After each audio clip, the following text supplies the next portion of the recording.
Ikaw din. Grabe. Napaka-challenging na itong Daniel na ito. Talagang challenge yung tawag doon. Yung ano natin, yung history natin, no? Kung paano natin hahanapin. Yung kung paano natin pagtutugmain sa history itong ah, mga na ihayag dito kay Daniel. Ayan. So, pray ng Diyos. Magandang gabi po sa ating lahat. Hallelujah. At isang matiwasay na gabi po sa atin. So, bago tayo mag-start, tayo po muna yung manalangin. Hallelujah. Salamat po. Aming amang dakila, amang Yahuwah, kami po ay lubos na nagpapasalamat sa iyo sa katapatan mo sa buhay namin, sa kagalakan, kalakasan na pinagkakaloob mo. Hallelujah. Tunay nga na ikaw ang Diyos na tunay at nag-iisa. Kami ay nananampalataya na meron kang ituturo sa amin ngayong gabing ito. Salamat po, Ama. At bawat muli po kami lumalapit sa iyong kahabagan, Ama. Diyan sa iyong harapan, sa iyong trono, sa pamamagitan ng aming Panginoong Yahushua na aming tagapanguna. At humingi kami ng tawad sa lahat ng aming mga kasalanan na mahalinis mga po ay mga puso at isipan. Sa lahat ng kasamaan, kasalanan, kung ano mga bagay na nagdudumi sa aming mga budihi. Hallelujah. We ask for forgiveness. We ask for cleansing, kalinisan, kabanalan sa aming mga buhay. Hallelujah. Salamat po, Ama.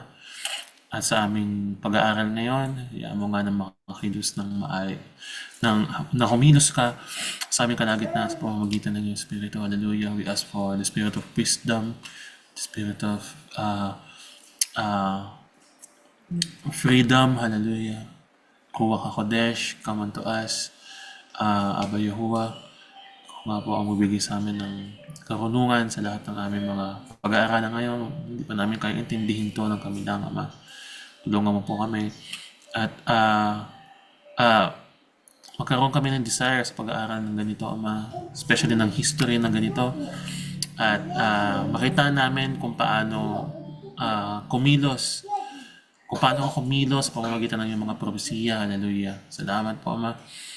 At tulungan mo din kami na mabuksan ang aming mga puso at kaisipan na maunawaan itong aming mga aralin na ito. Hallelujah. Salamat po. Ikaw nga po ang magprotekta sa amin sa lahat ng gawa ng aming mga kaaway sa Satanas sa kanyang mga kasama, and guide us and nourish us, purify us, sanctify us through Yahushua, Master Yahushua. Hallelujah. Salamat po. Pinupuri ka namin, sinasamba at niluluwalhati sa pangalan ng iyong anak na Panginoong Yahushua. Amen. Ayan. Saglit lang po. Inom lang akong tubig, mga kapatid. Ay,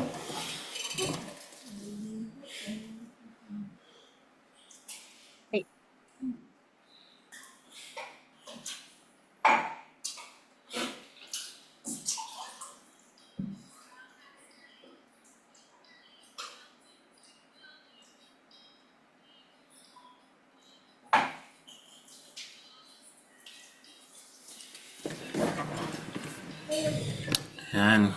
Hallelujah. Share ko na yung aking screen. Tingnan natin kung pwede to. Tapos gamit tayo ng ito. Kailangan natin din ng internet kasi. So, purihin ng Diyos at okay na yung aming internet ngayon. Kasi, para i-validate lang natin, baka kasi meron tayong kailangan i-validate sa Google. Ayan. Binigyan naman tayo ng Diyos ng ng kapasidad. Alam niyo mga kapatid, sobrang ah, high-tech na talaga ngayon. Kung titignan natin, kung sinasabi ng iba, pahirap ng pahirap daw yung buhay natin, no? Pero kung makikita natin, actually, padali nga ng padali. Itong mga, itong mga aaralin natin ngayon, kung walang internet, hindi mo alam kung saan to makukuha. Hindi mo na alam kung saan natin to huhugutin, no? Pero kapag ngayon, sinearch mo, isang search mo lang eh. Makikita mo na yung no? Si Google meron ng AI, no? Ibig sabihin, pwede ka magtanong sa kanya. Diba, natakin nyo na pag Google kayo, lalabas doon. Kunyari, Pakita ko sa inyo ha. Nakikita niyo ba yung screen ko? Ayan, pakita ko sa inyo. Kunyari, who is Jeremiah in the Bible? Ayan, hindi. Who is Jeremiah? Ayan, meron yung lalabas na ano eh.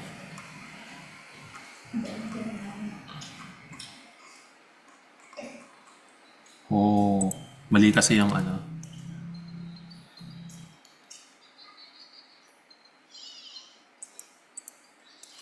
In the Bible. Tingnan natin. Ba't yan? Hindi lumalabas yung AI na yun.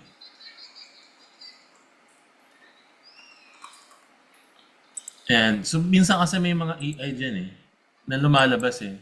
Ngayon wala, di ko alam kung bakit. Pero, baka tinutulungan ako ng Diyos. Ay, hindi, dito. Dapat pala naka-all. Ayan, naka-all. Ayan, may nakalagay, AI overview, di ba? Lalabas na dyan, hindi mo nakahanapin isa-isa dito. Ayan, hindi mo nakahanapin isa-isa dyan. Lalabas na dito mismo. Ayan, kung sino si Jeremiah, ayan, anong year siya BCE. Pero, tinry ko i-validate eh. Kung yung ilalabas ba dyan ay okay naman, kung okay naman o tutugma naman. Okay naman siya. Tutugma naman siya dun sa mga sa mga resources na matatagpuan na sa iba't ibang website.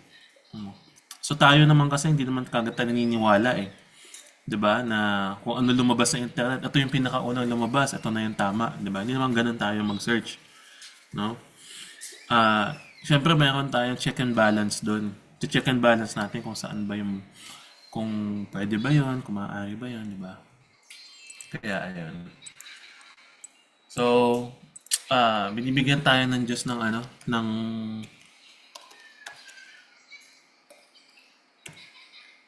pinapadali niya yung buhay natin eh.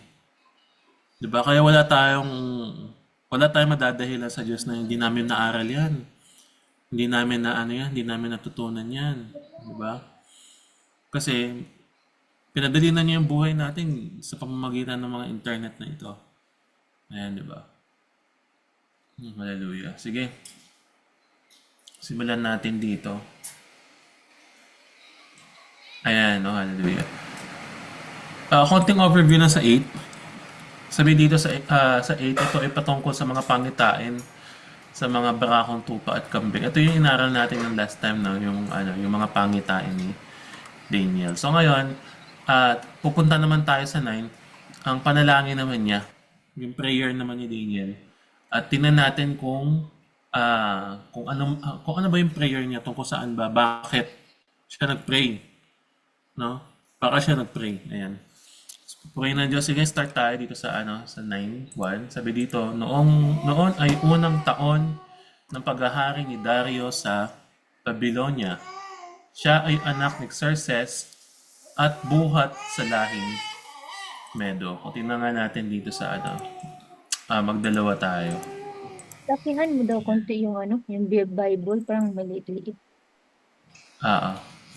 1905.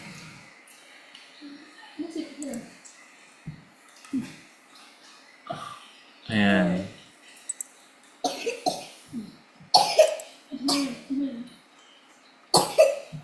Ito yung magandang balita. Ayan. Sabi dito, ng unang taon ni Dario, anak ni Asuero, sa lahi ng mga taga-Media, na ginawang hari sa kaharian ng mga taga-Caldea. Alam naman natin kung ano nangyari, no? Kaya naging hari si Dario ay dahil yon sa pagsuway netong mga anak ni Nebuchadnezzar. Kaya nahati sa dalawa yung kaharian sa Media at sa Persia. 'Di ba? Kaya nga ang tawag doon Medo-Persia. Yung ikalawang halimaw. 'Di ba? Yung beast, yung ikalawang beast yun, mga kapatid. So inaral natin sa yung nakaraan. Ayan. So titingnan natin, dito muna tayo, no? Dito muna tayo. Sabi dito, ano naman? Sabi dito, noong unang taon ng kanyang paghahari, akong si Daniel ay nakaunawa sa pamamagitan ng mga aklat ng bilang ng mga taon na sinalita ng Panginoon kay Jeremiah na propeta dahil sa pagkaganap ng pagkasira ng Jerusalem, 70 taon. So ito, related to sa inaaral ni Daniel patungkol sa ibinigay na pangitain o na propesiya ng Diyos kay Prophet Jeremiah. So mamaya titingnan natin ano ba yung prophecy na yun? Saan ba yun?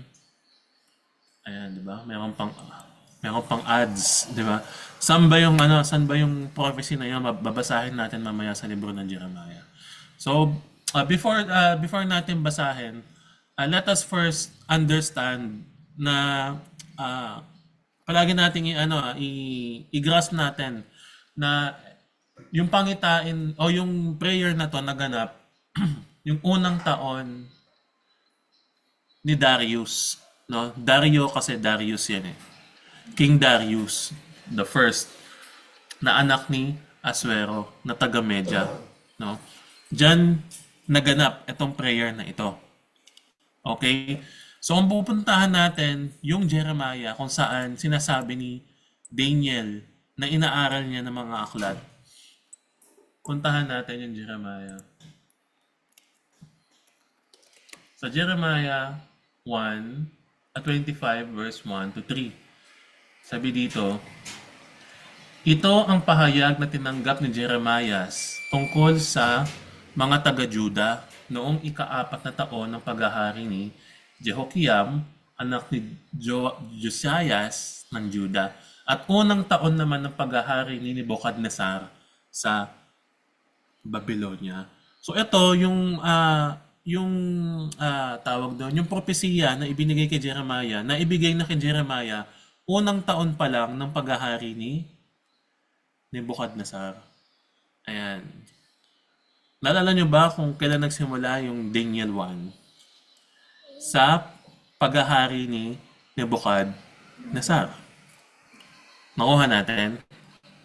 So, ibig sabihin, from Nebuchadnezzar hanggang dito kay Darius, ayan,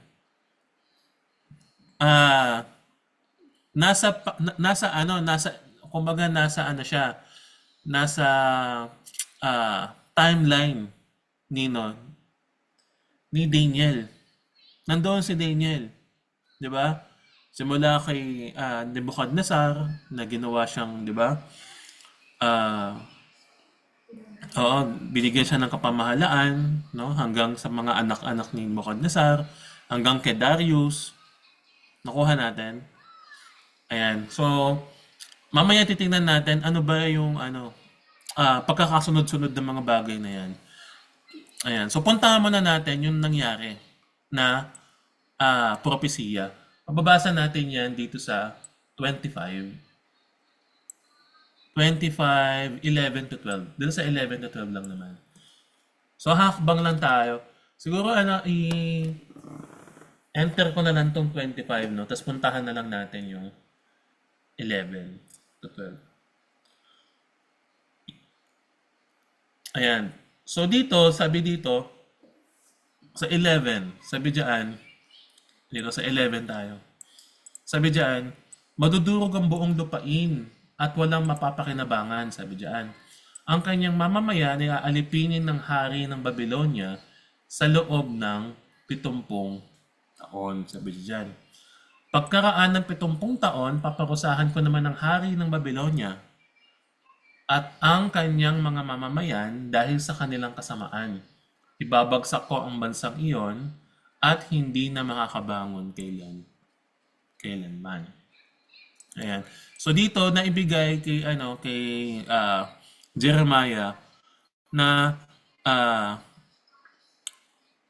70 years daw paparusahan yung Israel. Ayan, na 70 years na desolation. From the word na desolation kasi, ibig sabihin ng desolation pagkasira eh. Titingnan natin. Desolation. Complete emptiness or destruction. Sabihin, sa 70 years na yon, sira ang Israel. So, paano ba nasira yung Israel? Sa paghahari ni Nebuchadnezzar. Si Nebuchadnezzar lang naman yung sumakop sa Israel, no? At sinira niya yung Jerusalem kasama yung templo.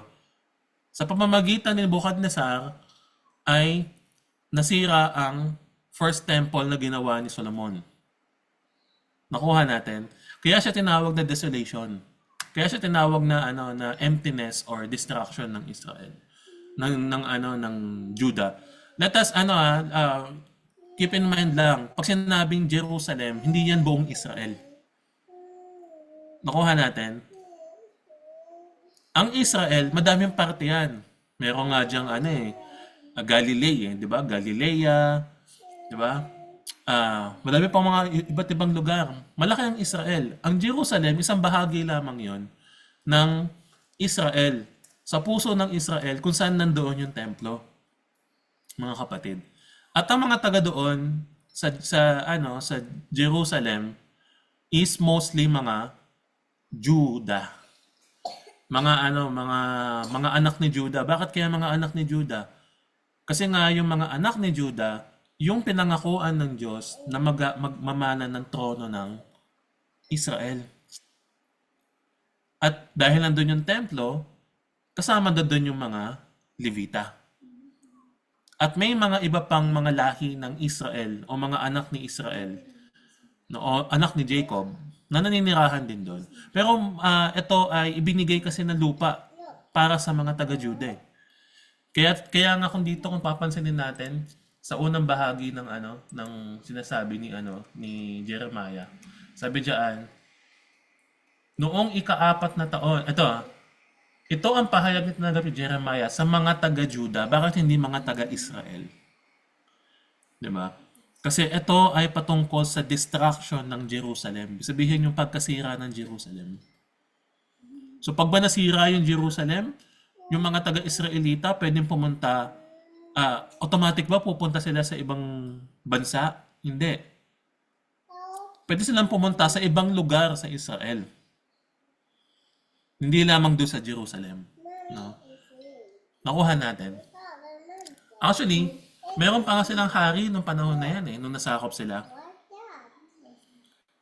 Meron pa silang hari diyan. Kaya kung titingnan natin sa Daniel 9, chapter 1, sabi dito, noong unang taon ng paghahari ni Dario, 1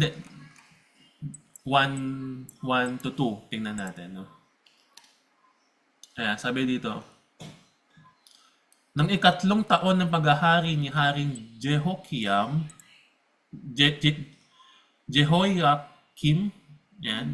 Jehoiakim sa Juda. So sabihin may hari pa yung Juda sa panahon na yon, 'di ba? Ang Jerusalem ay kinubkob ni Nebuchadnezzar na hari naman ng Babylonia. At pinahintulutan ng Panginoon na bihagin niya si Haring Jehoiakim, Jeho na lang, at samsamin ang ilang kasangkapan sa templo. Ayan. So nakuha natin mga kapatid. Ayan. So yung ulit natin, no? Tignan ulit natin.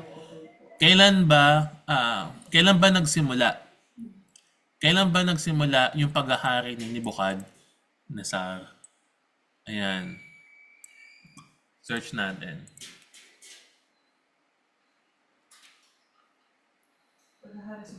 Ayan. So most likely, sabi dyan,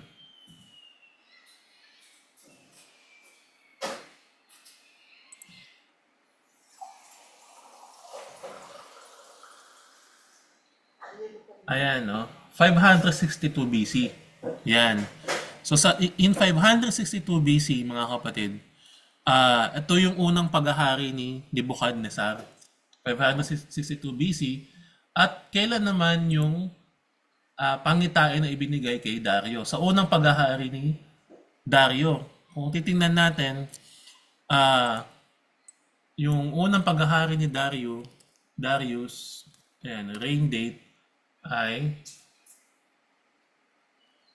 522 BCE. So kung titingnan natin, yung pagitan ng yung pagitan ng years ng unang paghahari ni Nebuchadnezzar kay Darius, yung years na pagitan nun ay 57 years lang. So in 57 years, ah nandun sa event na yon sino nga ba to? Si Daniel. So hindi siya imposible. Hindi siya imposible na naabutan niya yung mga haring yun kasi nga 57 years lang naman yung pagitan ng ni Darius tsaka ni Nebuchadnezzar yung unang paghahari ni Nebuchadnezzar. Ayan. So nakuha natin mga kapatid. So para magkaroon tayo ng idea, ayan. Siguro mag-aano ako ng notepad dito. Ayan. Mag-aano ako ng notepad dyan. Ayan. Nakikita ba yung notepad? Ayan. So para mabigyan tayo ng idea,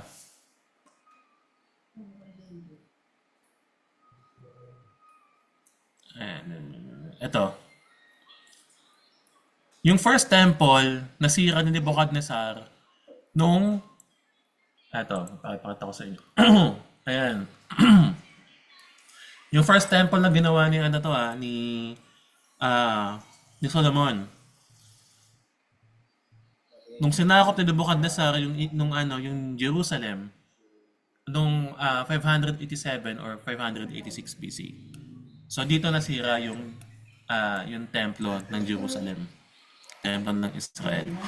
At makikita naman natin yan dito sa Daniel 1, chapter 1, verse 1 to 2. Yung binasa natin kanina, mga kapatid. Ayan, sabi dito, ayan, yung kinubkob ni Nebuchadnezzar, hari ng Babylonia, yung alin? Yung Jerusalem, na kung saan pinag-aarian ni Haring Jehoiakim ng Juda. Siya ay hari ng Juda. Ayan. Alam naman natin na na hiwalay yung Northern Israel. Nagkaroon ng nagkaroon ng hidwaan. 'Di ba? Hiwalay yung Northern Israel sa Southern Israel. Yung Southern Israel mostly ito ay mga taga-Juda. Kaya dalawa yung hari na nandiyan. Kaya minsan nalilito tayo, no? Kasi sabing hari ng Juda. Di ba siya hari ng Israel? Di ba? Actually, iisa lang yun sa panahon ni David. Panahon ni David, panahon ni Solomon, panahon ni Saul. Kasi yun si Saul yung unang hari, di ba? Pero dahil sa kasalanan ni Solomon, nahati ngayon yung Israel, mga kapatid. Nung namatay siya, yung pumalit sa kanya, nagkaroon ng hidwaan. Kaya nga ang tawag dun sa Jeremiah, magkapatid yung Israel tsaka yung Judah, 'di ba? Yung kapatid ni yung Judah, daughter, tapos yung Israel daughter din. Sabi ng kasulatan na bakit ginagaya ng Judah itong Israel, which is Northern Israel. So ano ba yung mostly yung mga nasa Northern Israel, yung 10 yung 10 lahi ng Israel. Nandun sila sa Northern Israel. Pero yung Southern Israel, ito ay yung which is yung Jerusalem, kasama doon yung Jerusalem, ay mostly mga nakatira doon ay mga taga Juda at mga taga Levita. Yung mga Levita at Juda. Nakuha natin mga kapatid. Ayan. So kaya dito, pag sinabing sinakop ni Nebuchadnezzar yung Jerusalem, yung hari nandoon si Juda. Sa Jerusalem. Pero pagka sa Northern Israel, iba yung hari doon, iba pa din. Yung hari doon, no? Mga kapatid. Kasi nga nahati sa dalawang magkapatid, no? Nahati sa dalawang magkapatid. Kaya nga sinabi dito sa kung babasahin natin sa Hebrew 8 verse 10. 8 to 10. Try natin 8 to 10. Sabi nga dyan, ayan, darating ang araw, sabi ng Panginoon, gagawa ako ng bagong tipan sa bayang Israel at sa bayang Juda. Ayan, bakit hindi na lang sa bayang Israel? Bakit sa bayang Israel at sa bayang Juda? Kasi nga magkahiwalay sila noon. No? Magkahiwalay sila noon. Pero pinag-isa sila sa pamamagitan ng tipan. Mga kapatid. Israel pa din. No? So wala nang Juda, wala nang Israel. Hindi na sila maghahati. Pag-iisayin sila ng Diyos. Nakuha po natin mga kapatid. Ayun ay sa pamamagitan ni Yahusha. Sa pamamagitan ni Yahusha, lahat naging isa eh. 'Di ba? Naging isang Israel lang, lahat. Kahit nga yung mga taga ibang bansa, yung mga Gentile, 'di ba? Wala nang Greek, wala nang Jew. Kundi nasa iisang katawan na lang, which is kay Yahusha. So ano yung sambahayan na yun? Sambahayan ng Israel na lang. Nakuha natin. Tuloy natin. Dito tayo sa ayan. So yung next natin, ayan. Kailan naman naghari si Cyrus the Great? Si Cyrus the Great naman, naghari siya ng, Cyrus the Great, 559 BCE. Ayan. So sino ba si Cyrus the Great? Cyrus the Great lang naman, yung next natin. Cyrus the Great yung nag-issue ng order para pahintulutan yung Israel na bumalik sa Jerusalem at i-rebuild yung templo sa Jerusalem. Yun yung second temple na yung tinatawag natin. Kasi nga, nasira yung first temple nung sinakop ni Nebuchadnezzar. Ayan. So si Cyrus the Great yung ginamit ng Diyos, tinawag ng Diyos para mag-issue o para ibalik yung mga Israelita sa Jerusalem para i-rebuild naman yung templo. Yun yung second temple. Ito yung second temple na inabutan ni Yahusha. Nakuha natin. Ito.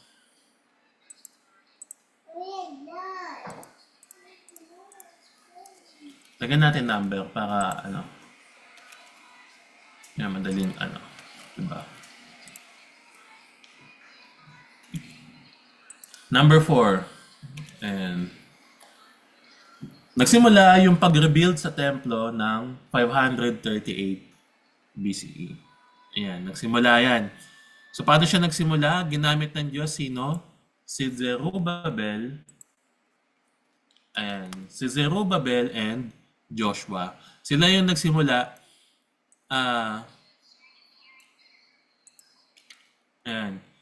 began laying the foundation ng templo. Sila nagsimula na i-build ulit yung mga pundasyon doon sa templo. Ayan. So lagyan natin ng verse. Ayan, para magkaroon din ng ng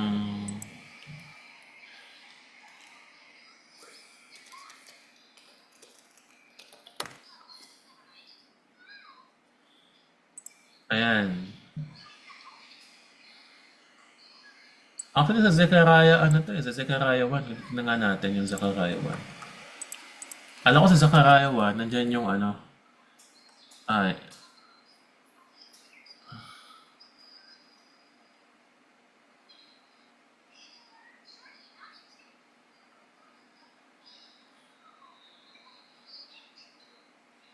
ayan, no?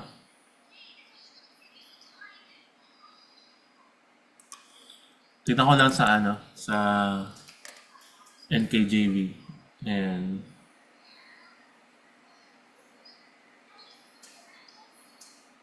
So dito kasi, sa panahon na to,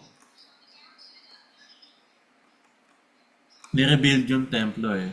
So tignan natin. So kanino ba ibinigay yung karapatan na i-rebuild yung templo? Ayan. Basahin natin sa Zechariah 4. 6.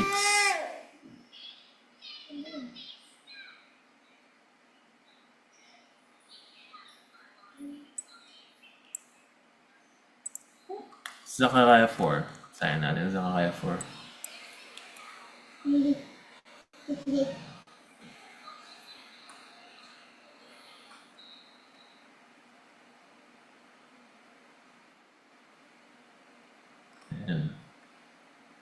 Ayan, no? So dito, sabi dito, yung word ibinigay kay Zerubbabel, sabi diyan, laid the foundation of this temple. His hand shall also finish it. So kay Zerubbabel binigay yung mission na i-rebuild yung pundasyon ng templo. Ayan. So mababasa natin yan sa Zechariah chapter 4. Dagdag lang natin dito. Ayan. Para may verse siya. Ayan. Zechariah chapter 4. Number 5. Sabi dito. Ayan. Ayan, no? Sabi dito, the rebuilding of the second temple faced opposition from various groups. So dito, di ba habang binigay kay Zerubbabel yung karapatan sa pamamagitan ni Cyrus, ibinigay yung karapatan na i-rebuild yung templo. Nagkaroon ng mga opposition. Ano yung opposition, ibig sabihin nun? Yung mga kumukontra. Kinontra ng mga opposition. Sino ba usually yung mga opposition? Ito yung mga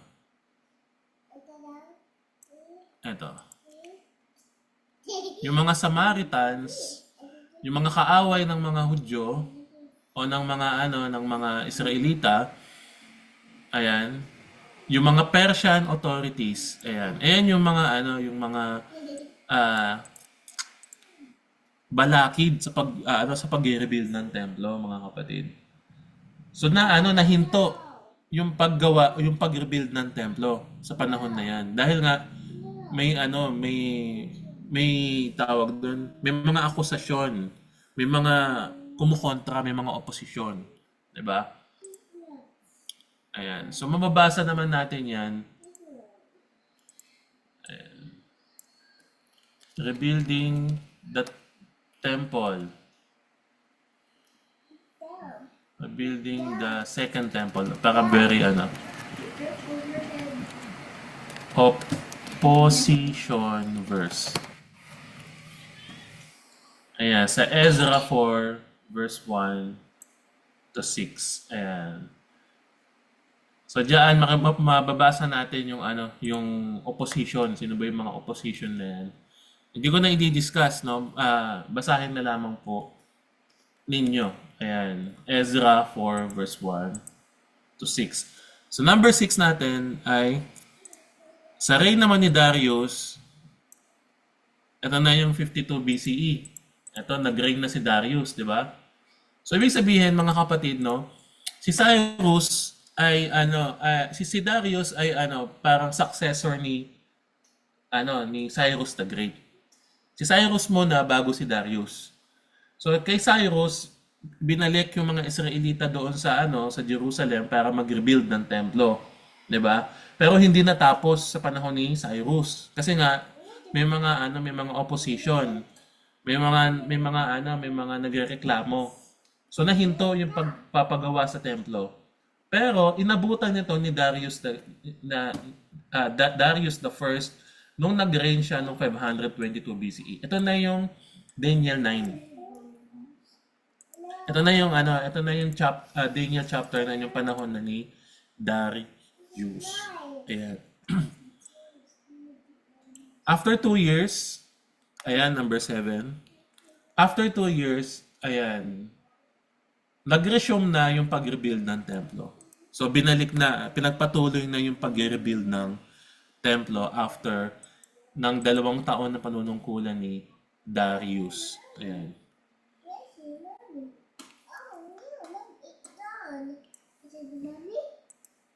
At yung second temple ay natapos noong 515 BCE. So dito na natapos yung temple. Ayan. Nakuha natin, mga kapatid. Ayan. So kung titingnan natin, kung susumahin natin, kailan ba nagsimula yung pag-rebuild ng templo? 538 BCE nagsimula. Nagtapos siya ng 515 BCE. So kung titingnan natin, kakalculate natin yan, medyo mahirap to, may mga calculation to eh. No? 538 minus 515, ayan. Almost 20 years o 23 years yung tinagal ng pag-rebuild ng templo. Nakuha natin. Pero bakit dito sa John 2:20 no, merong account na sinasabi ay ganito. Basahin natin sa John 2:20. Ito yung panahon si Yahushua ay pumunta doon sa templo at nakita niya may mga nagtitinda. Ginagawang tindahan yung templo ng Diyos. Kaya nagalit siya. Anong ginawa niya? Tinaob niya yung mga lamesa. At sabi niya, ito ang sinabi niya, sirain niyo ito, itatayo ko ito ng 3 araw. Ito yung sabi niya doon sa templo. No? At sumagot yung ilan ng mga Hudyo. Sabi dito, sa Tagalogin natin. Ayan. Sabi dito, sinabi ng mga Hudyo, 46 na taong ginawa ang templong ito at itatayo mo lamang sa loob ng 3 araw. Sabi diyan. So, bakit ganon? Sa pag-aaral natin, di ba? Nakalagay doon, suma total 23 years lamang yung tinagal ng pag-start ng templo sa panahon ni Cyrus hanggang sa panahon ni Darius, di ba? 23 years. So meron ba dong lapse? May mali ba doon sa ating kalkulasyon? Wala. Bakit? Kasi yung tinutukoy dito na yung tinutukoy ng mga Hudyo dito na ginawa itong templong ito. Ito yung panahon naman ni Haring Herod. Herod the Great. Dagdagan natin number 8. Number 9. Ayan. Noong number 9, si Herod the Great, nirenovate yung templo starting 20 BCE. At natapos ito ng 19 BCE. So, suma total, 46 years. So, ibig sabihin, bakit kailangan gawin yun ni Herod the Great? Sino ba si Herod the Great? Ito yung hari ng Judah. O hari ng Jerusalem sa panahon na yan, King Herod. Ayan. Bakit kailangan yung gawin, no? Sira ba yung templo para i-rebuild niya? Hindi. Actually, ginawa niya yan for political power. So, paanong paraan, no? Ibig sabihin, nirenovate niya yon, pinalaki niya yung templo, pinaganda niya yung templo. Why? Para ma-recognize siya as parang mga politiko, di ba? Mga politiko, pagka nagpapagawa sila ng isang mga proyekto, binibigyan nila ng pangalan, binibigyan nila ng ini-immortalize na yung sarili nila, no? Na ang nagpagawa niyan si Mayor ganito, ang nagpagawa niya si Mayor ganito. So sa panahon ni Herod the Great, ni-rebuild niya yung templo, pinaganda niya, ni-renovate niya para yung credit mapunta sa kanya yung ng mga tao para ma-gain niya yung respect. So it is more on political power. Nakuha natin mga kapatid. So 46 years ang tinagal na renovation na yon. Yun yung tinutukoy ng mga taga-Juda o mga Hudyo nung sinabi nila na 46 na taong ginawa ang templo na ito. Tatayo mo lamang ng 3 araw. Ayan. Kung isa-search natin, mga kapatid, yung renovation, ayan. Ayan, kahit i-search natin, tingnan nga natin. Ayan. Herod the Great did rebuild the second temple in Jerusalem. He began this project in 19 BC and completed in 64 AD. Yes. The temple was adorned with gold and considered one of the most impressive. Ayan. Diba? So ito yung nakita ko na construction began in 20 BCE and lasted for 46 years. Ayan. So, pinaganda niya ng pinaganda yung templo, itong si Haring Herod. So, ano ba yung reason nun? Ayan. Reason. Ayan. To demonstrate his power as a ruler. Yan. Parang mga politiko nga, di ba? Kunyari, okay na, pagagandahin pa nila para ipakita kung gaano sila ka makapangyarihan, kung gaano sila ka powerful, no? Para makredit sa kanila na ah, pinagandayan ni Haring ganito, pinagandayan ni Haring ganyan, no? Nakuha natin mga kapatid.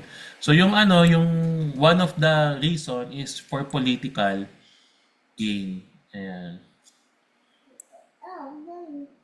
Mahalaga kasi yung yung ah tawag doon. 'Di ba yung meron tayong tinatawag na SWS, yung parang tawag doon.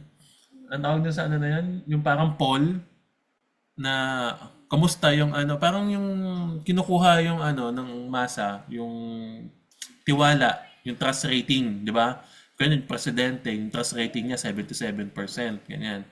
Depende sa performance niya, no? Yung may mga ganon. So para mag-gain niya yung yung trust ng mga taga-Juda, pinaganda niya yung templo para hindi siya mapalitan, hindi siya maalis.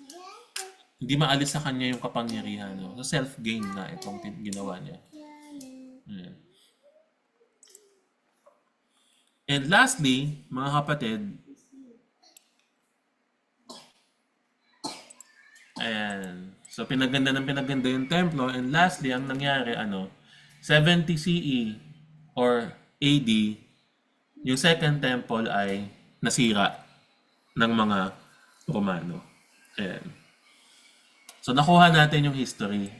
Ano lang to napaka ah kumbaga brief history lamang ito ng kung ano nangyari sa panahon na yan, no? Para meron tayong idea kung ano yung nangyari, kung ano yung mga nangyari, no? Na nasira pala yung unang templo, tapos ni-rebuild yung nung second temple, tapos meron palang mga anomalya, tapos ito pala yung pinag-aaralan natin sa Daniel 9, tapos nakompleto yung templo hanggang sa ni-renovate pa pala ito, no? Tapos yun nga, nasira na itong templo na ito. Ayan. Nakuha po ba natin mga kapatid? Ayan. Hallelujah. One of the things na na nakita ko din mga kapatid na itong si Nebuchadnezzar, alam nyo ba na tinawag ng Diyos na servant niya? Kung titingnan natin sa Jeremiah 27 verse chapter 4 verse chapter 27 pala, verse 4 to 12, sabi dito, sabihin mo sa kanila na ganito ay pinapasabi ni Yahuwah, ang makapangyarihan sa lahat, ang Diyos ng Israel sa kanilang mga hari, ang lumikha sa langit, lumikha sa lupa, sa mga tao at sa mga hayop na naroroon, sa pamamagitan ng kapangyarihan ng aking, sabi niya, sa pamamagitan ng aking kapangyarihan, pinapasabi ni Abba Yahuwah to kay Jeremiah, sa pamamagitan ng aking kapangyarihan, ibinibigay ko ito sa sino mang aking kinalulugdan. So dito, ibinibigay ng Diyos yung kapamahalaan sa kung sinong gusto niyang piliin. Pero usually, ano ba yung naiisip natin? Di ba, ang Jerusalem, dapat yung bibigyan ng Diyos ng kapangyarihan kasi siya yung pinili na bayan ng Diyos eh. Di ba? Itong mga taga-Israelita, dapat one of the Israelites.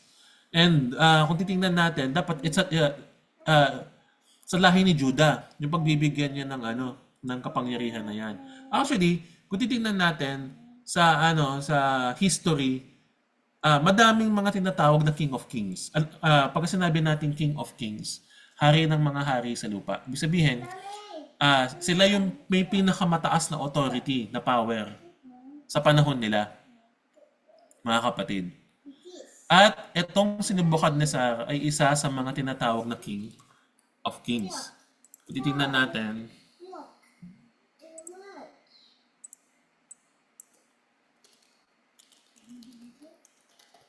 Ayan.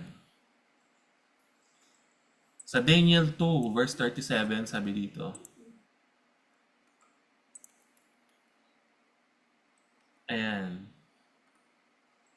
Ikaw, o hari, ay hari ng mga hari, na pinagbigyan ng Diyos sa langit ng kaharian, ng kapangyarihan at ng kalakasan at ng kaluwalhatian. So si Nebuchadnezzar, binigyan ng Diyos ng kapamahalaan, ng kapangyarihan bilang isang hari ng mga hari. Nakuha natin. Kasi titignan natin yung King of Kings. Ang alam lang natin si Yahusha sa panahon natin ngayon, di ba? Which is true, sa panahon natin talaga siya yung King of Kings. No? Sa generation natin kasi ito yung kingdom niya eh. Nasa kingdom niya na tayo eh. Pero nung nasa first beast pa lang, yung King of Kings ay itong si ah Nebuchadnezzar. Sa kanya ibinigay lahat ng kapangyarihan, no? Pero kung titingnan natin dito, kung tutuloy natin mga kapatid, sabi dito, ang lahat ng lupain ito ipinasya kong ibigay kanino kay Haring Nebuchadnezzar ng Babylonia na aking lingkod. Ayan, no? Kung titingnan natin na, wait lang, hentil to ah, di ba? Pagan to, si Nebuchadnezzar. So bakit tinawag siyang lingkod ng Diyos? And titingnan natin, di ba dapat pagka lingkod ng Diyos, kung lingkod ng Diyos itong si Nebuchadnezzar, di ba dapat friend sila ng Israel? No, ibig sabihin parang papabor siya sa mga taga-Israelita kasi nga lingkod nga siya eh.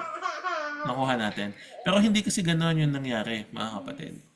Kaya siya tinawag na lingkod ng Diyos kasi nga pinili siya ng Diyos upang gamitin upang parusahan yung Israel. Upang bigyan ng judgment yung Israel. Pag sinabi kasing lingkod, sumusunod, di ba? Alam niyo naman yung nangyari kay Nebuchadnezzar, mga kapatid, na naginip na siya, di ba? Ikalawang panaginip niya, binigay sa kanya yung verdict niya dahil sa kanyang kasalanan kasi nga nagmataas siya eh. Iniisip niya na siya na yung pinakamalakas, pinakamakapangyarihan, ibinaba siya ng Diyos. Pero ano yung ending nun? Nagpuri siya sa Diyos, di ba? Nanumbalik siya sa Diyos. So kaya siya tinawag na lingkod, mga kapatid. Kasi sumusunod siya sa ating Diyos. Nakuha natin, mga kapatid. Kaya nga sabi dito, lahat ng bansa ay maglilingkod sa Kanya. Sa Kanyang mga anak at mga apo hanggang sa bumagsak ang Kanyang kaharian. Yung kaharian ng first beast. Hanggang sa bumagsak yon, ibibigay daw sa Kanya yung kapamahalaan sa buong daigdig. Kasi lahat ng mga bansa eh. Diba? Sabi dito, pagdating ng panahong iyon, ang kaharian naman niya aalipingin ng mga hari at bansang makapangyarihan. Ayan. Ngunit ang alinmang bansa, ito merong binigay ang Diyos na babala. Sabi diyan, ngunit ang alinmang bansa o kaharian na hindi maglilingkod kay Haring Nebuchadnezzar ng Babylonia at hindi papailalim sa kanyang pamamahala ay paparusahan ko sa pamamagitan ng digmaan, taggutom at salot hanggang sa ganap sila mapailalim sa kanyang kapangyarihan. So tanong natin, no? Tanong natin, anong hindi kayang gawin ng Diyos? 'Di ba? Nung pinanood ko yung tawag doon, yung Passion of Christ din, kailan ba yun? Ano ba ngayon? Tuesday ngayon, di ba? Linggo. Alam ko linggo, nanood kami ng Passion of Christ. Natapos na naman natin yung John, di ba? At yung Matthew. Di ba natin lubusan natapos, pero personally nabasa na natin, no? Meron doon pagkakataon na sinabi ni sino nga ba yun? Ni Pilato kay Yahusha kasi nga si Yahusha dinala ng mga ano eh, ng mga Pharisees, ng ano eh, ng mga Sanhedrin doon kay Pilato para ano eh, para ipako siya sa krus, 'di ba? Sabi niya, "Magsalita ka sa akin, bakit? Kasi ako yung may kapangyarihan para palayain ka at patayin at ipako sa krus." Sabi ni Pilato. Ano sabi ni Yahusha? Sabi ni Yahusha, 'di ba? May kapangyarihan ka kasi niloob ng langit na ibigay yan sa iyo, no? Kaya sinabi ni Yahusha, ibig sabihin na wala siyang kapangyarihan kay Yahusha. Niloob lang ng Diyos na ibigay kay Pilato yung kapangyarihan sa panahon niya. So ang Diyos pumipili ng mga leader, no? Pumipili ang Diyos ng mga leader sometimes hindi para tawag doon, hindi para gabayan o paunlarin yung isang bansa, kung hindi para parusahan yung isang bansa. Lalo na kung isang bansa ay suwail. Same na nangyari dito sa mga Israelita, mga taga-Juda. Nakuha natin. So pumili ang Diyos ng isang Gentile, ginawa niyang lingkod na sumunod sa Kanya, hindi para paunlarin itong Israel, kundi para sakupin at sirain. Ito ay bilang parusa, no? Na dahil sa kasamaan at kasalanan ng mga Israelita, judgment ng Diyos. Ilang beses ginudge ng Diyos ang Israel, mga kapatid. At yung last na judgment niya, panahon ni Yahusha.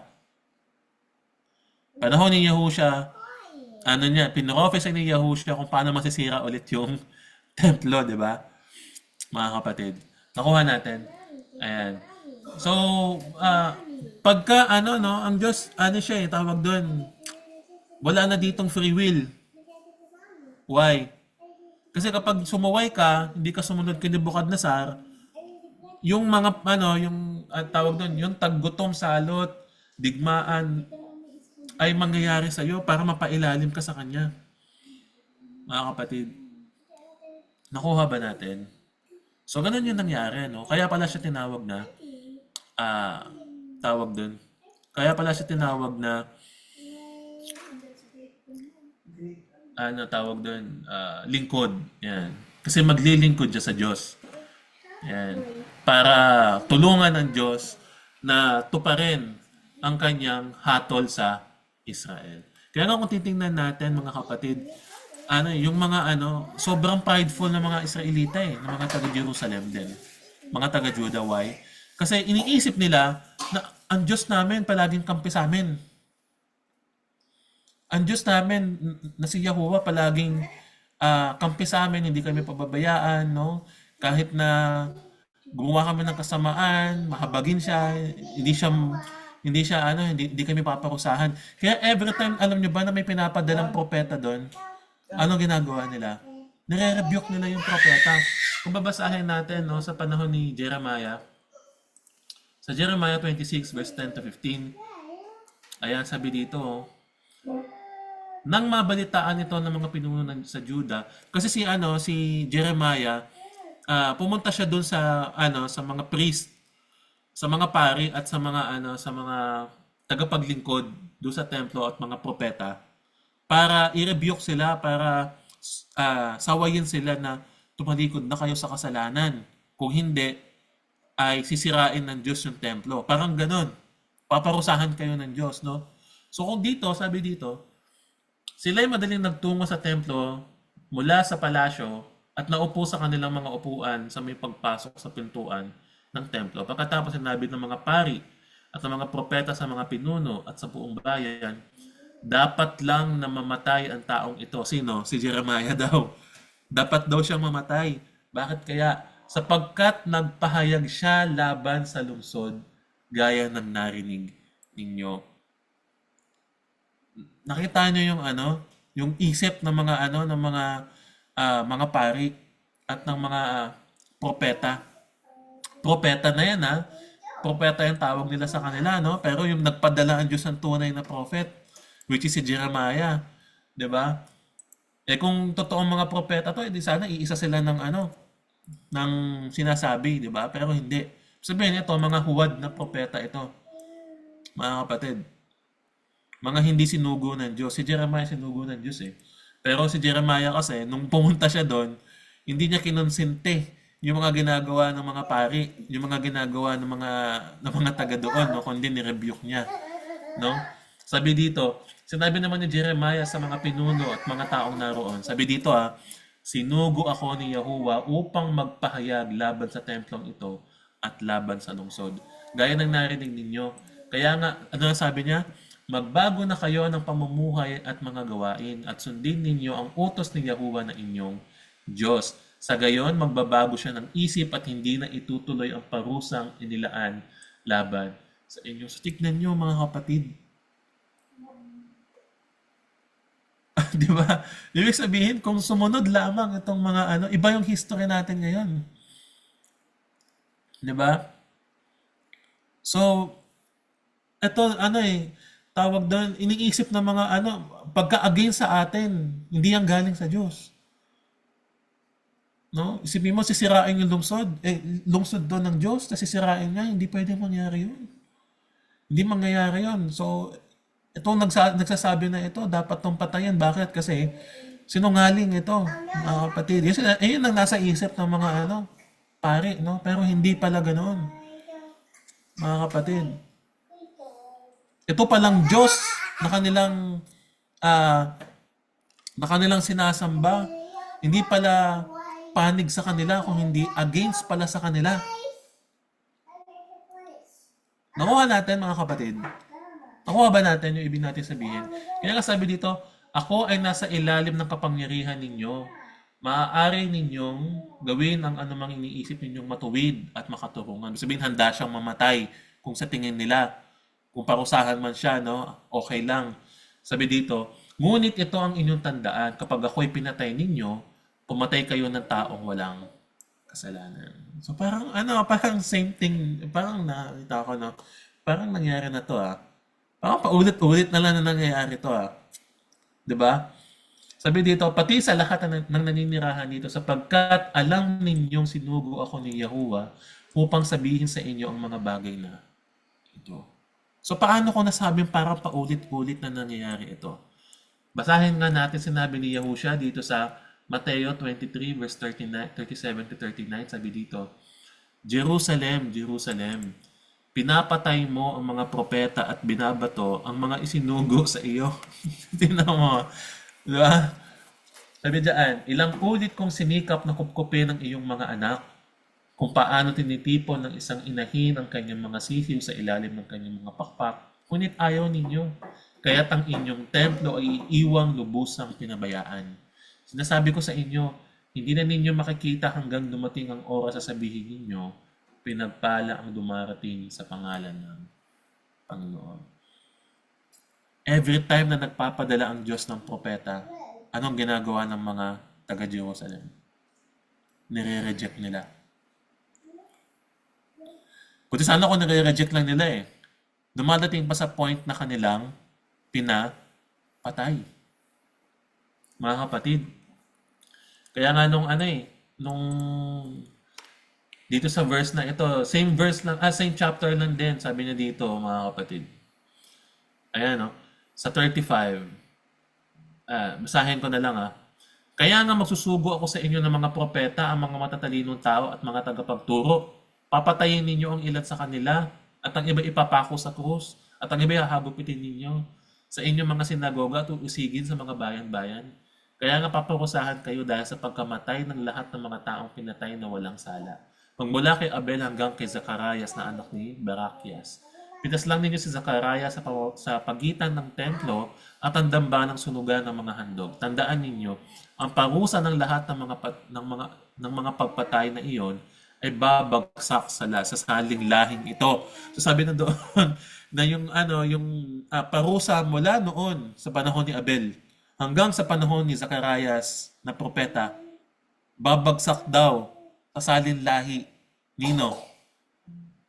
Salin lahi ba natin? Hindi. Salin lahi ng mga Pariseyo ng panahon na yan.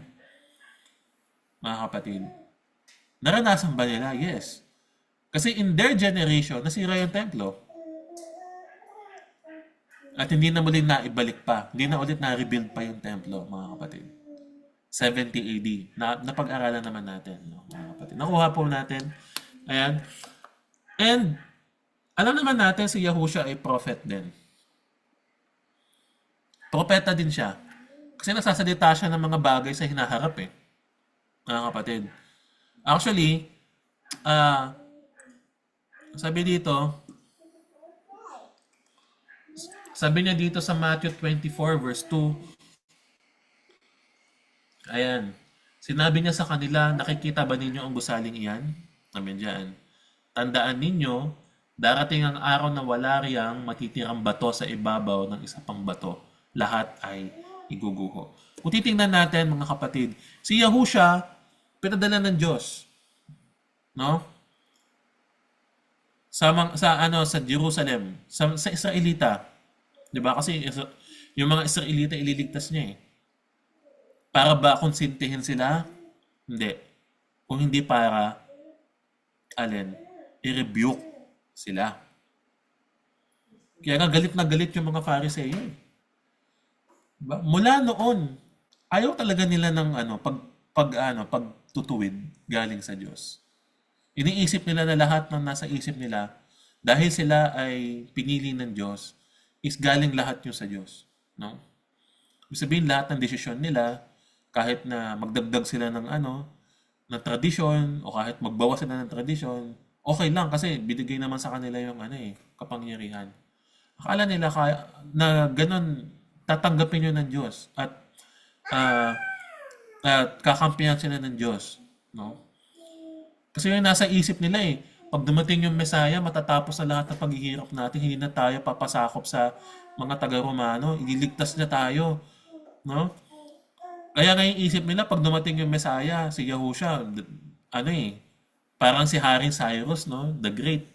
'Di ba? Na ang daming mga kawal, ang daming mga kabayo, ang daming mga tawag doon makinarya, 'di ba? Na ipagtatanggol sila sa mga taga-Romano na palalayain sila sa kanilang pagkabihag, pero hindi. Dumating yung Mesaya hindi para sa kanila na konsintihin sila o hindi para i-rebuke sila at ipaalala sa kanila at bigyan sila ng babala patungkol sa parusang kakaharapin nila. Mga kapatid, ano nangyari? Same thing na nangyari sa mga propetang pinapadala, pinatay ang ating Mesaya. Pinatay nila. Pinako sa krus, mga kapatid. Sabi dito ng Hebrews 1 verse 1 to 2, sabi diyan, noong una nagsalita ang Diyos sa ating mga ninuno sa iba't ibang panahon at sa iba't ibang pamamaraan sa pamamagitan ng mga propeta, ngunit sa mga huling araw na ito, siya nagsalita sa atin sa pamamagitan ng kanyang anak. Ayan. So, sumula noon, nagpapadala na ang Diyos ng mga propeta, pero pinapatay na itong mga Hudyo na ito, mga kapatid. Makuha natin. Ayan. So, siguro pwede na tayong tumuloy. Ayan. Saan na ba tayo? Dito pa lang pala tayo, no? So, I believe meron na tayong insight regarding doon. Okay? Or natin yung konting background. Yeah. So, sabi dito sa 3, dahil dito, sabi diyan, taimtim ako na nalangin. Ayan. At nakiusap sa Panginoong Diyos. So, bakit siya nakiusap at nanalangin? Para hindi sana matuloy yung desolation, no? Yung pagkasira. 'Di ba? Para hindi sana matuloy yung parusa nakakaharapin ng mga Israelita. Sabi niya diyan, dahil dito buong taimtim akong nanalangin at nakiusap sa Panginoong Diyos, nag-ayuno ako at nagsuot ng damit ng pagluksa at naupo sa abo. Nanalangin ako kay Yahuwah na aking Diyos at inihingi ko ng kapatawaran ng mga kasalanan ng aking mga kababayan. So parang naging ano siya, tawag doon, naging tagapamagitan siya, no, sa kanyang mga kababayan. Sabi dito, ganito ang sinabi ko, O Panginoon, dakila at kamanghamanghang Diyos na laging tapat sa kasunduan at tunay na nagmamahal sa mga umiibig sa inyo at sumusunod sa inyong mga utos. Sabi diyan. Nagkasala po kami at nagpakasama. So dito, yung ano niya, yung claiming niya, no, hindi siya ano, hindi siya kagaya ng mga Pharisees, di ba? Yung prayer ng Pharisees, di ba? Salamat po at hindi ako katulad netong mga to. No, yung parang ano, parang tinataas yung sarili. Pero siya, yung prayer niya, kasama siya. Kahit na, alam naman natin matuwid. Si Daniel matuwid tong ano tao Musunod to sa Diyos. Pero ang prayer niya, no, sinama niya yung sarili niya as makasalanan. So kahit na hindi siya kabilang doon sa sumamba sa mga Diyos-Diyosan, yung kasalanan na yon, binilang niya pa rin yung sarili niya. Alam naman ng Diyos yun Di ba? So, it is humbleness ang tawag doon. Hinumble niya yung sarili niya sa Diyos. Kasi kapatid niya yung mga yun mga Israelita Di ba? Kapatid niya yung mga yun Sabi dito, naging mag-seek po kami at sumuway sa inyong mga tuntunin at utos. Ayan. Hindi kami nakinig sa inyong mga lingkod na propeta na binigyan ninyo ng kapangyarihang magpahayag sa aming mga hari, pinuno, magulang at buong bayan. Panginoon, lagi po kayong nasa katuwiran at kami hanggang ngayon nasa kahihiyan. Gayon po ang buong Juda at Jerusalem. At buong Israel. Ang buong Israel pati ang mga ipinatapon ninyo sa iba't ibang dako dahil sa kanilang kataksilan. Ayan. Nakuha natin yung Juda, Jerusalem, at yung buong Israel. Kasi hindi nga sila buo, nahati nga sila, mga kapatid. Kami po, O Yahuwa, ang aming mga hari, pinuno at magulang ay nahihiya sapagkat nagkasala kami sa inyo. Sabi diyan. Panginoon naming Diyos, kayo po ay mahabagin at mapagpatawad sa kabila ng lagi namin paghihimagsik at pagsuway sa mga utos na ibinigay ninyo sa amin. Sa amin na inyong mga alipin sa pamamagitan ng inyong mga lingkod na propeta. Ang buong Israel ay nagkasala sa inyo, sumuway sa inyong kautusan at hindi nakinig sa inyong tinig. Dahil dito, ibinuhos nyo sa amin ang mga sumpa na nasasaad sa aklat ng kautusan ng lingkod ninyong si Moises. Ayan. So, yung sumpa na yon, mga kapatid, ito yung curses ng law, mga kapatid. Ito yung mababasa natin dito sa Deuteronomy 28 verse 15. Sabi dito, ito na lang. Ayan. Sabi dito, subalit kung hindi kayo makikinig kay Yahuwah na inyong Diyos at hindi susunod sa kanyang mga utos at mga tuntuning ibinibigay ko sa inyo, si Moises yung nagsasalita dito. Ano sabi niya diyan? Mangyayari sa inyo ang mga sumpang ito. Naka-enumerate yan.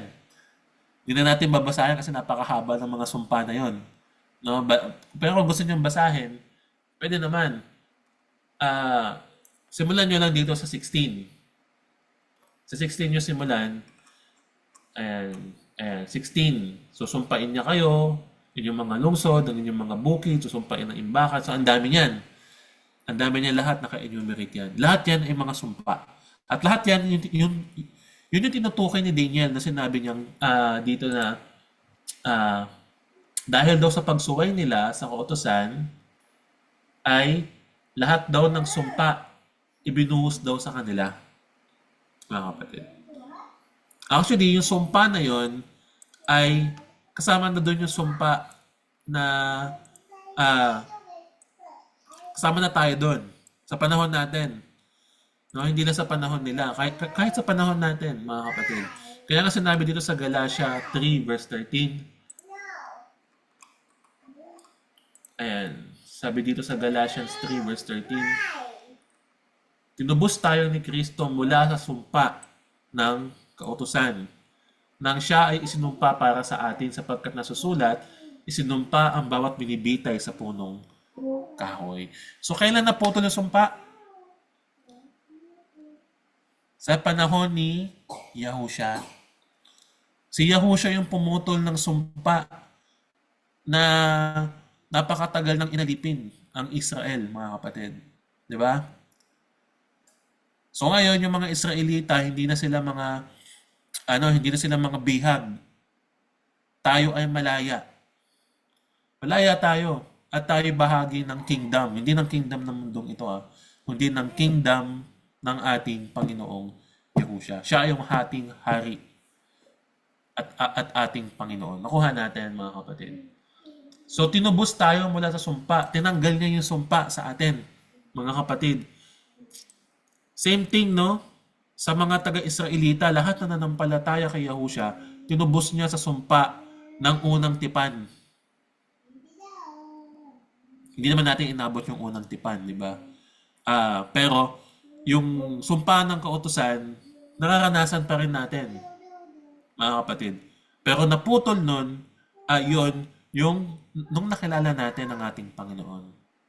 Nung tayo ay nabautismohan, nung tayo ay tumanggap ng kaligtasan, mga kapatid.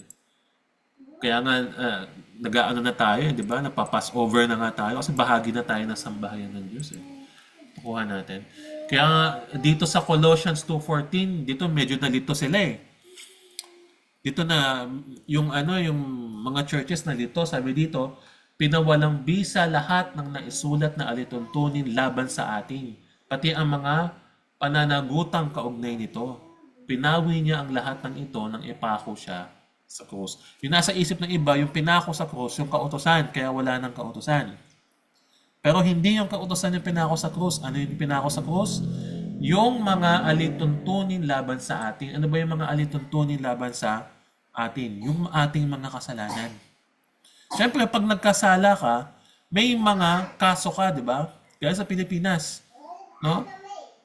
May mga, for example, ang dami mong masama kang tao, kunwari, no? Ang dami mong nagkaso sa'yo, ang dami mong kaso. Diba? May libel ka, cyber libel, tapos ang dami mo pang may estafa ka pa, ang dami mo pang mga kasong ganun, di ba? Pero ibig sabihin nun, lahat ng 'yon nasa korte, nakapila sa korte. Nakapila yung lahat sa korte. At lahat ng 'yon, hindi naman pabor 'yon sa iyo, di ba? Kakasuhan ka ba ng pabor sa iyo? Hindi naman pabor 'yon sa iyo Sabihin 'yon ay laban 'yon sa iyo. Against 'yon sa iyo, mga kapatid. Diba? So same thing sa atin. Sa ating mga kasalanan, madami tayong utang na kasalanan. Nung hindi pa natin nakikilala ang ating Panginoon. At yung mga utang ng kasalanan na yun, akala ba ninyo, hindi naka-record yun? Akala ba natin na 1,000,000 kasalanan natin, hindi alam yung lahat ng Diyos? Alam yung lahat ng Diyos. Bakit? Kasi naka-record yun. Naka-record yun lahat. At yun yung huhusgahan niya pagdating nung last judgment. Kaya nga sabi niya, darating yung panahon ipagsusulit natin lahat ng ating mga gawa, mabuti man o masama. Kasi lahat ng ginagawa natin naka-record sa Diyos. Pero, may mga record tayo na against sa atin at may mga record tayo na pabor sa atin. Ano yung against sa atin? Kasalanan. 'Di ba? So, ang kabayaran ng kasalanan ay parusa. Ano yung parusang yon? Kamatayan. Ano naman yung pabor sa atin? Pag gumawa ka ng mabuti para sa Diyos, yung favor na sa iyo, blessing. 'Di ba? Reward ang tawag doon. So yung mga alituntunin laban sa atin, ito yung mga kasalanan na naka-record against sa atin. 'Di ba? At kasama hindi lang yung kasalanan kasama daw yung pananagutan, yung mga parusa, yung mga curses, kasama na doon. Yung kasalanan mo, kasama ng mga parusang dapat na tatamuhin mo, lahat ng yon. Anong ginawa ni Yahusha? Pinawi niya nang ipako siya sa krus. Hindi yung kautosan yung pinako sa krus, kaya wala nang kautosan. Ah, tawag doon, sinorkat na lang ng iba, no? Yung mga bagay-bagay para i-justify na hindi na nila dapat sundin ang utos ng Diyos. Pero hindi ganoon, mga kapatid. Ang pagsalangsang sa kautosan ay kasalanan, mga kapatid. First John 3, chapter 4. Ayan, hallelujah. Nakuha po ba natin? Sige, tuloy natin.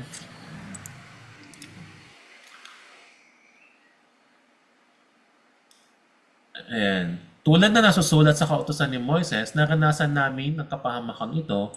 Gayunman, Yahuwa, aming Diyos, wala kaming ginawa upang maglubag ang inyong kalooban. Hindi rin namin tinalikuran ang aming kasamaan, ni kinilala ang katotohanan ng inyong ipinapahayag. Kaya pinarusahan ninyo kami dahil sa aming pagsuway sapagkat kayo, o Yahuwa na aming Diyos, ay matuwid sa lahat ng inyong mga gawa. Panginoon namin Diyos, ipinakilala ninyo ang inyong kapangyarihan nang ilabas ninyo ang inyong bayan mula sa lupain ng Ehipto hanggang ngayon. Kinikilala namin ang aming pagkakasala sa inyo. Kaya nga, o Panginoon, alang-alang sa inyong mabuting gawa, huwag na po kayong mapuot sa Jerusalem na inyong lungsod, ang inyong banal na bundok, dahil sa kasamaan namin at ng aming mga magulang, ang Jerusalem at ang inyong bayan ay hinahamak ng mga bansang nakapaligid sa amin. Dahil dito, o aming Diyos, pakinggan po ninyo ang pakiusap at daing ng inyong alipin alang-alang sa inyo, o Diyos. Kakabagan po ninyo ang inyong templong nawasak. Ayan. So pinagpipray ni Daniel na dahil nawasak na nga yung templo 'di ba? Panahon ni Nebuchadnezzar, panahon ni Darius 'yan 'di ba? I-rebuild na yung templo sa panahon na 'yan, 'di ba? So, pero yung 70 years hindi pa kasi natatapos na yung ah tawag doon, yung propesya regarding doon sa desolation. So, ibig sabihin, pinagpipray niya na hindi na maulit yung pagkasira ng templo, na maawa ang Diyos, no? Pero hindi naman kasi ganun kadali yun unless tumalikod ang Israel sa kanilang mga kasalanan at manumbalik sa Diyos. Sabi dito, O Diyos ko, pakinggan po ninyo kami, masdan ninyo ang masaklap naming kalagayan at ang pagkawasak ng lungsod na nagtataglay ng inyong pangalan. Lumalapit po kami sa inyo, hindi dahil sa kami matuwid, kundi dahil sa kayo'y mahabagin. So, ang ganda nun, ha? Diba? Lumalapit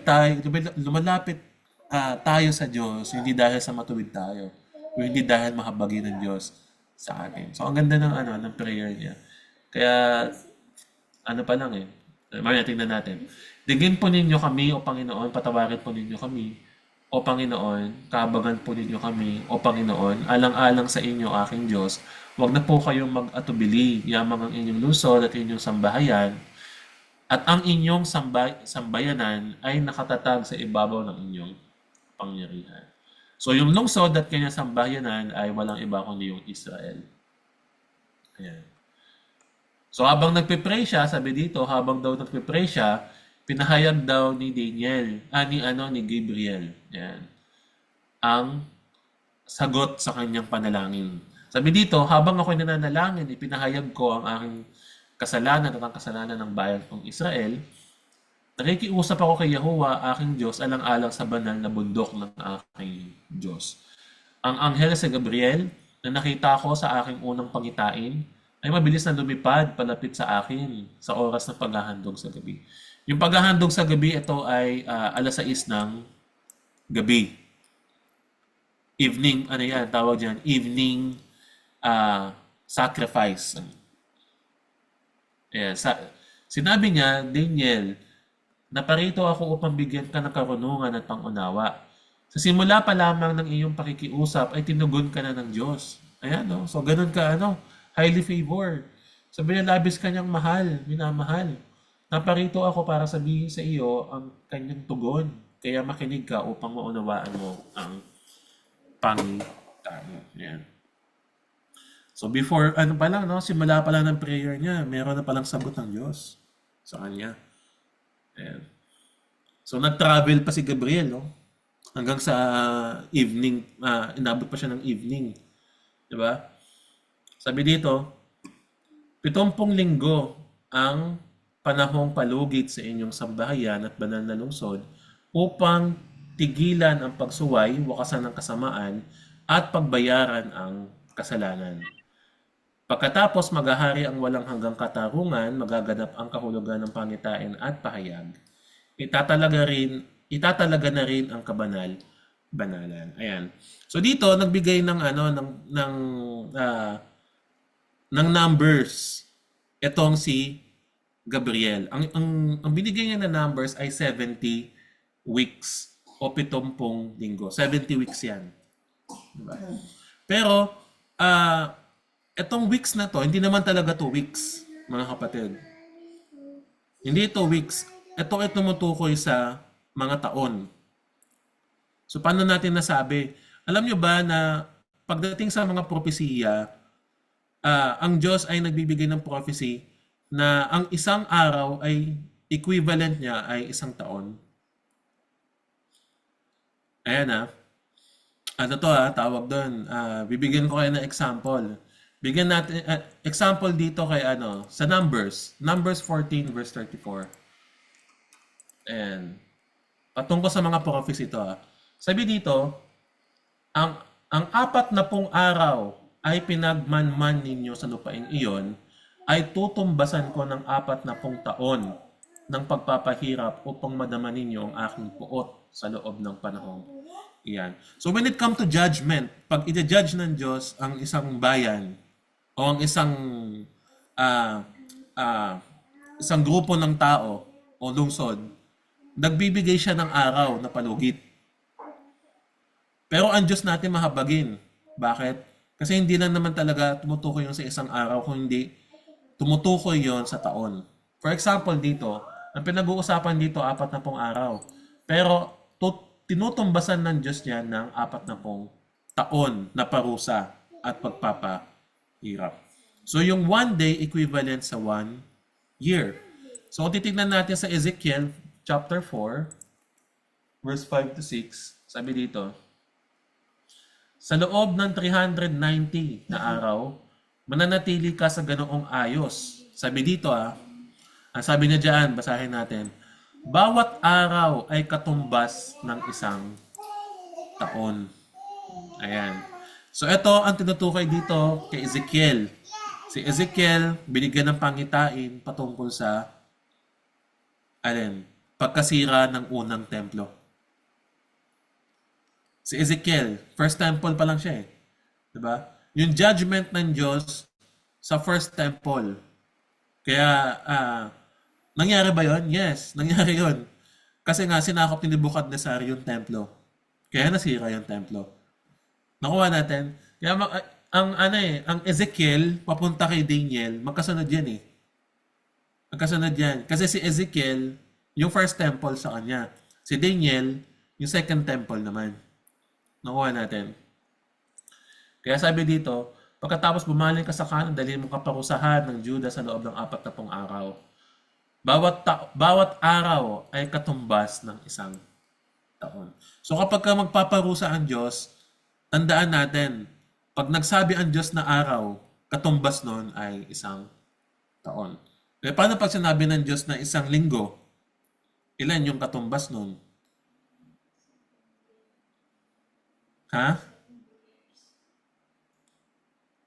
Sa isang linggo, merong 7 araw. 'Di ba?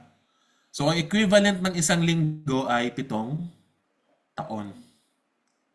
Nakuha natin? So, balikan naman natin ulit to. Itong 70 linggo na ito. So, i-multiply natin, no? Ayan. Kita ba ninyo? Ayan. Sabi dyan, 70 linggo. Kung ang sa isang linggo may 7 araw, i-multiply natin siya sa 7. Ang equivalent niyan ay 490. So ang tinutukoy dito ni Angel Gabriel na 70 linggo, walang iba kundi 490 years. Ayan.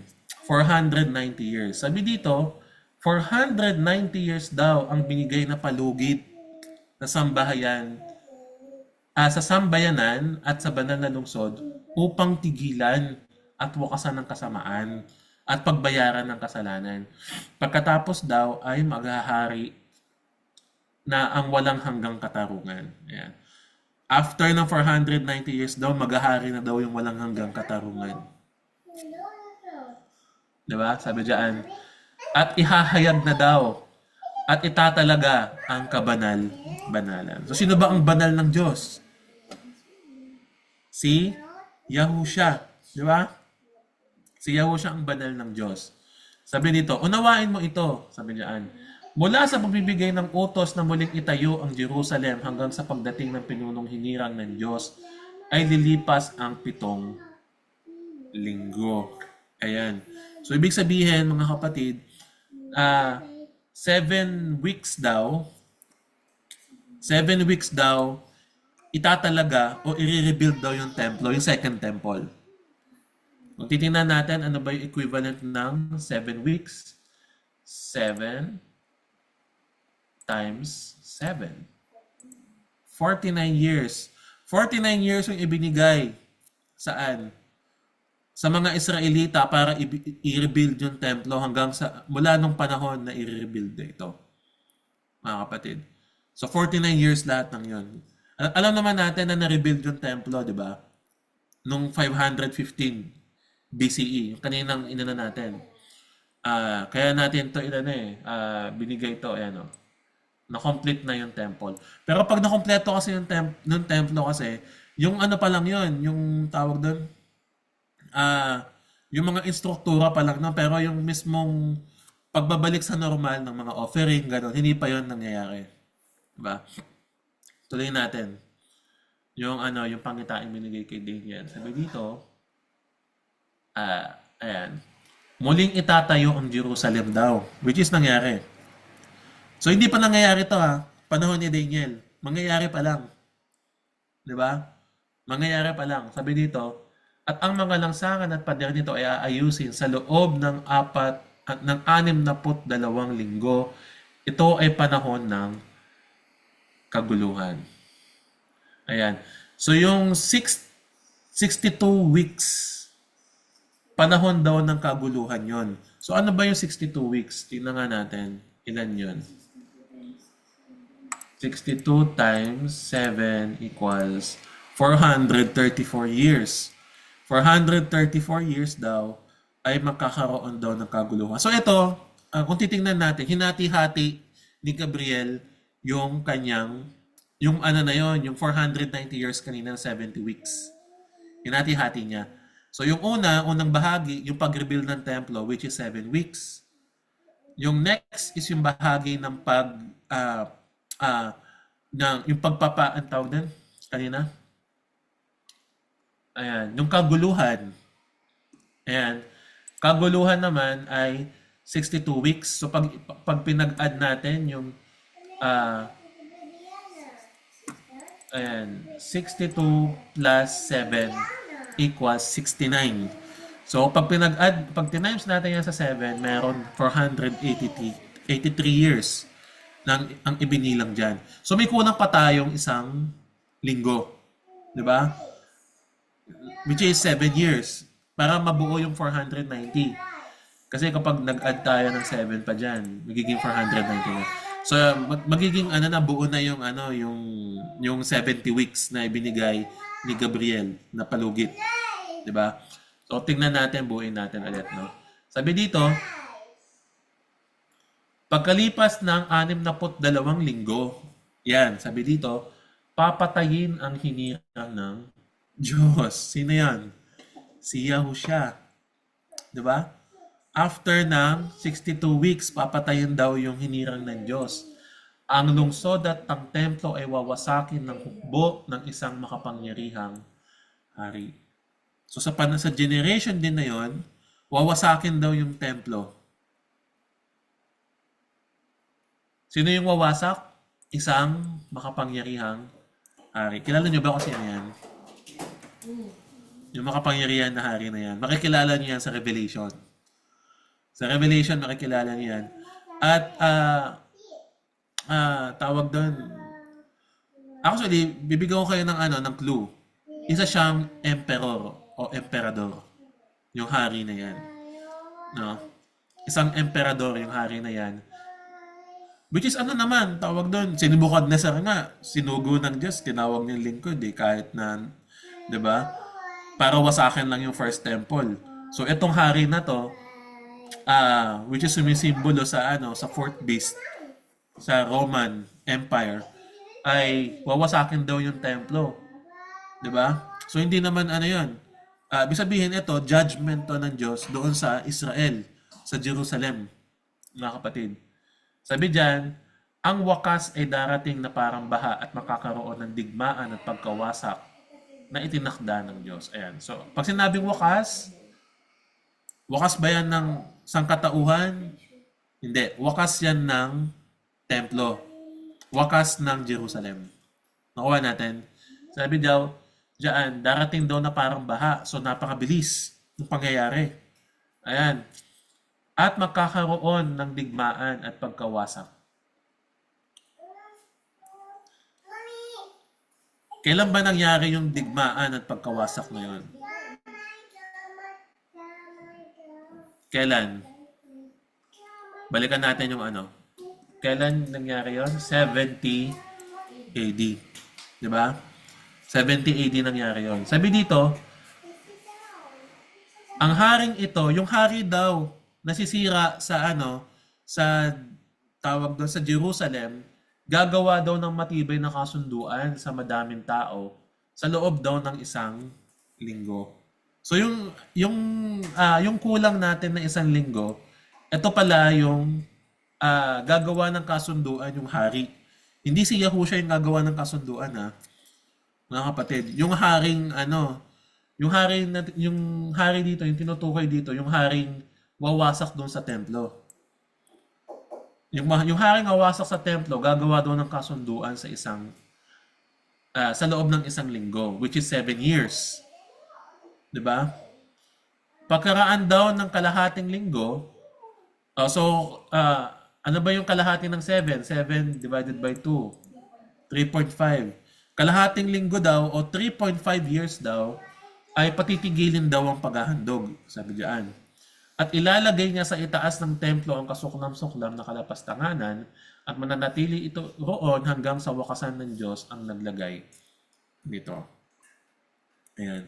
So, kailan ba nangyari yung tinatawag nating pagtigil? Pagtigil ng kasi sabi dito, wawakasan daw yung patitigilan daw yung paghahandog. Kailan ba nangyari yan? So, para makuha natin kung kailan nangyari yan, tignan natin ngayon. Simulan natin yung yung bilang sa 70 AD. Kasi 70 AD kasi, titingnan natin, di ba? 70 AD, nawasak yung templo. Di ba? Sabi dito, isang linggo daw siyang gagawa ng matibay na kasunduan. Sabi diyan. So, ang isang linggo, 1 week, ang equivalent niya ay 7 day. At ang equivalent ng 7 days ay 7 years. Di ba? So, ang gagawin natin, 70, minus lang natin yung 7 years. So, kailan nagsimula yung isang linggo na yon? Noong 62 AD. Nakuha natin. Ang sabi niya dito, 3.5, sabi niya dyan saan dito? Kalahating linggo daw. Kalahating linggo, patitigilin daw yung paghahandog. So, ilan ba yung kalahati ng 7 years? Pag dinivide natin yan sa 2, ang equivalent niyan ay 3.5 years. Yung 3.5 years na yan, i-add lang natin dito sa 62 AD. So, ano yung magiging kalalabasan nun? 62 AD plus 3.5 equals ilan? Tingnan natin 62 plus 3.5. 65.5 So 65.5 AD. Wala namang 65.5 AD, di ba? Wala namang ganon. So it's either 66 AD or 65 AD. Pero kapag kasi ni-round off natin yung 65.5, 66 na yan, di ba? So ano ba nangyari nung 66 AD? Tingnan natin sa history. Sa history, kung titingnan natin, ano ba yung nangyari ng 66 AD? Ayan. In 66 AD, the second temple in Jerusalem was seized by Jewish nationalists, sabi diyan. And the daily sacrifice offered for the Roman emperor were discontinued. Ayan. Sabi dito, the priest of the great temple of Yahuwah at Jerusalem suddenly refused to offer daily sacrifice for the well-being of the emperor and people of Rome. So, no 66 AD, tinigil ng mga priest yung paghahandog, mga kapatid. Paghahandog saan? Tingnan nga natin, paghahandog saan?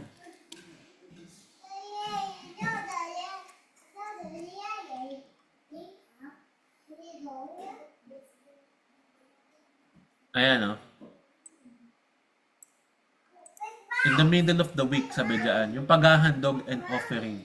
So, ibig sabihin, mga kapatid, ay nung 66 AD, nahinto yung paghahandog. No? So, tama yung ating sinusundan na eto. Tama yung ating sinusundan na years. Ayan, no? No years na ating sinusundan according sa history.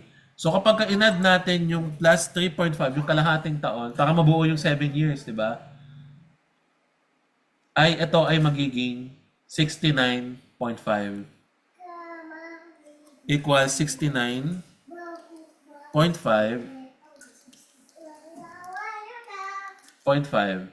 or pag ni-round off mo yan ay 70 AD.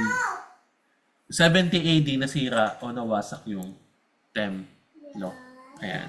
So ano naman tawag doon, hindi naman kailangan natin talaga maunawaan ng lubusan kasi alam ko naman na mahirap unawain, di ba? Pero at least meron lang tayong idea doon sa sinasabi ni Daniel. So sa mababaw na pangunawa, mga kapatid. Sa mababaw na pangunawa, kung babasahin natin yung sinabi ni Daniel dito sa sinabi ni Gabriel dito kay Daniel, ibig sabihin lamang yan ay 49 years, sabi niya dyan, 49 years, i-rebuild yung templo. 434 years, yung Messiah mamamatay, which is kailan nangyari yun? 33 AD, namatay si Yahushua. 7 years yung completion ng treaty nung hari. So lulusubin yung Jerusalem at iwawasakin ang templo kailan? Nung 70 AD. So ito, lahat ng to ay nangyari sa panahon ng mga apostol. Sa panahon ni inabutan to ni John. Mga kapatid, inabutan ni John yung pagkasira ng templo. Mga kapatid. Ayan, kasi siya yung sumulat ng Revelation eh. Siya yung sumulat ng Revelation, si John, na di tagapagbautismo, si John na beloved. Nakuha ko ba natin? Ayan. So anong meaning netong kumbaga ano yung summarization netong mga inaral natin? Ayan. Tanggalin ko muna para makapag-focus na lang kayo sa akin, no? Kasi mahirap. Alam ko mahirap yung mga calculations, 'di ba? Pero tawag doon, yun history naman 'to eh. 'Di ba? Yung pinag-aaralan natin. So pwede ko naman ibigay yung yung notes. Ayan. Bigay ko na lang yung notes sa inyo para kayo na lang, aralin niyo na lang po yung notes natin, no? Pero what I mean is, si Daniel, inaaral niya yung mga propesya at nakita niya yung bayan ng Israel, which is ang Jerusalem, kasama ang Jerusalem, ay mawawasak mga kapatid. Kaya nga siya nag-pray na ah, na tawag doon, napalagpasin ng Diyos ang pagkawasak ng Jerusalem. Pero ano ba yung nangyari? Hindi natuloy. Why? Kasi nagpatuloy sa kasamaan ang mga Juda, ang mga pari. 'Di ba? Usually mga pari tsaka mga propeta yung ano eh, 'di ba? Pero sa panahon ni Yahusha, sino ba yung mga kalaban niya? Pariseo at mga Saduceo. Mga kapatid, 'di ba? At pinapatay din nila yung mga prophet. Which is true. Si ano nga pinatay. Si John the Baptizer nga pinatay, 'di ba? Ni King Herod. No? So, lahat ng prophet na pinadala sa Israel, sa Jerusalem, pinatay nila. At ito ang katunayan, no, na napakasama ng generation ng na inabutan ni Yahusha. Kasi kahit siya na mismong anak ng Diyos, na isinugo ng Diyos upang iligtas tayong lahat, ay pinatay ng mga Israelita, ng mga Hudyo, mga kapatid. Pag sinabi natin Hudyo, mga kapatid, ito yung tawag sa mga nakatira doon sa Jerusalem. Hudyo, Jew, no? Pero hindi ibig sabihin ng Jew o Hudyo ay Israelita, mga kapatid. Ito ay mga nakatira lamang doon sa Jerusalem. So, ibig sabihin, for example, sino nga ba yun? Si Paul, hindi naman siya, taga Juda eh, di ba? Siya ay isang, sa lahi ni siya. Kailan lahi ba siya? Sino? Sino sis? Lahi po siya ng Si Saul. si Benjamin. Oo, sa lahi ng Benjamin siya. Pero tawag niya sa sarili niya, Jew. Di ba? Jew. Kasi nakatira siya doon sa Jerusalem. At siya ay bahagi ng Judaism. Pagka member ka ng Judaism, ay Jew yung tawag sa'yo. Mga kapatid. Nakatira ka doon at bahagi ka ng religion ng Judaism. Ibig sabihin nun ay Jew yung tawag sa inyo, mga kapatid. So, hindi siya representation ng lahat ng Israel. Hindi. 12 yung tribes ng Israel eh. 12 lahi, 12 anak ni Israel yun. No? Pero yung ibang, sila Naphtali, sila Dan, sila Gad, no? Ay, mga Israelita yan. Israelites yan. No? Hindi sila lahat Jew. Mga kapatid. Nakuha natin. Ayan. So, tanggalin natin sa isip natin na pag sinabi mga Hudyo, nire-represent niya yung buong Israel. Hindi po, mga kapatid. Nire-represent niya yung mga nakatira doon sa Jerusalem. Nakuha natin, mga kapatid. Nire-represent niya yung mga tao na nandoon sa Judaism, Jew. Nakuha po ba natin?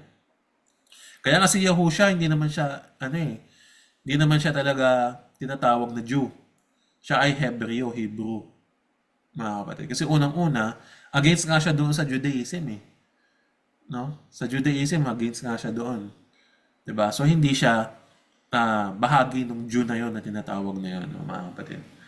So, ayun, medyo masakit sa ulo pero salamat sa Diyos at nawam may napulot tayo kahit papaano, mga kapatid. No? Especially sa history ng mga pinag-aralan natin. So, sige, tayo manalangin. Hallelujah.